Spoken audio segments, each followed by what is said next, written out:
আশুরা কেন্দ্রিক কিছু বিষয় আছে আমাদের সমাজে প্রচলিত, আসলে যেগুলোর ভিত্তি নেই। আশুরা সম্মানিত হয়েছে, মর্যাদাবান হয়েছে কিছু ঐতিহাসিক প্রেক্ষাপটের কারণে। আল্লাহ তাআলা এই দিন ঐতিহাসিক কিছু ঘটনা ঘটিয়েছেন। তার ভিতর প্রসিদ্ধ যে ঘটনা, সেটা আমরা কম বেশি সকলেই জানি। সেটা হলো আল্লাহ তাআলা ওই দিন মুসা আলাইহিসসালামকে মুক্তি দিয়েছিলেন, ফেরাউনকে সমুদ্রে ডুবিয়ে শেষ করে দিয়েছিলেন। এছাড়াও ওই দিনের আরও কিছু ঐতিহাসিক ঘটনা আমাদের সমাজে প্রচলিত আছে। আসলে সেগুলোর ভিত্তি কী? যেমন আমাদের সমাজে আপনারা প্রচুর শুনবেন, এই দিন ইব্রাহিম আলাইহিস সালামকে আগুনে ফেলা হয়েছে, আল্লাহ মুক্তি দিয়েছেন। এই দিন আল্লাহ তাআলা সুলাইমান আলাইহিস সালামকে রাজত্ব দিয়েছেন। এই দিন ইউসুফ আলাইহিস সালামকে আল্লাহ তাআলা কূপ থেকে উদ্ধার করেছেন। এই দিন পৃথিবীতে প্রথম বৃষ্টি হয়েছে। এই দিন কিয়ামত হবে। এই ধরনের নানা কথা আমাদের সমাজে এই দিনের প্রচলিত আছে। প্রশ্ন হলো, আসলে এগুলোর ঐতিহাসিক ভিত্তি কী?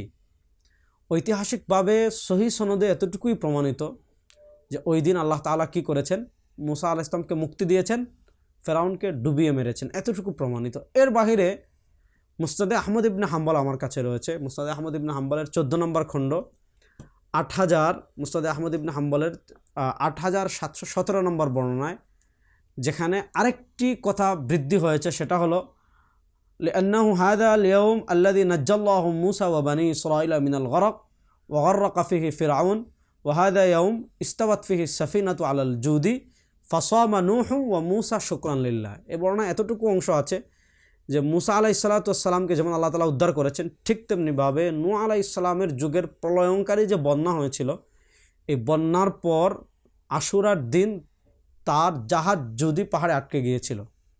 এই হাদিস শেখ সোহাইব আরনাউত রাহিমাহুল্লাহ এখানে লম্বা তাহকিক দিয়েছেন। তিনি বলেছেন এই হাদিস সনদগত দিক থেকে জয়ীফ। এই জয়ীফ বর্ণনা এতটুকু পাওয়া যায় যে ওই দিন নূহ আলাইহিস সালামের জাহাজ জুদি পাহাড়ে আটকেছে। এর বাহিরে যে কথাগুলো আছে সমাজে প্রচলিত, সেগুলোর ব্যাপারে ইমাম ইবনুল জাওজি রাহিমাহুল্লাহ তার কিতাবুল মাওদুআতে, ইমাম সৈয়ুতি রাহিমাহুল্লাহ লাআলিল মুসনুআতে, ইমাম ইবনু আররাক আল কাত্তানি রাহিমাহুল্লাহ তার তানজিহু শরিআতুল মারফুআতে লম্বা পর্যালোচনা করে দেখিয়েছেন। এবং আমাদের সমকালীন একজন শ্রেষ্ঠ মুহাদ্দিস ছিলেন আল্লামা আব্দুল হাই লাকনবী রাহিমাহুল্লাহ, তিনি তার আল আসারুল মারফুআ ফিল আখবারিল মাওদুআ সেখানে লম্বা আলোচনা করে দেখিয়েছেন। এগুলো ভিত্তিহীন, এগুলোর কোনো ভিত্তি নেই। এজন্য আশুরার বর্ণনা, আশুরার প্রেক্ষাপট বোঝাতে গিয়ে যেটা প্রমাণিত না, এই ধরনের কথা বলা এবং প্রচার করা থেকে আমরা সবাই বিরত থাকব।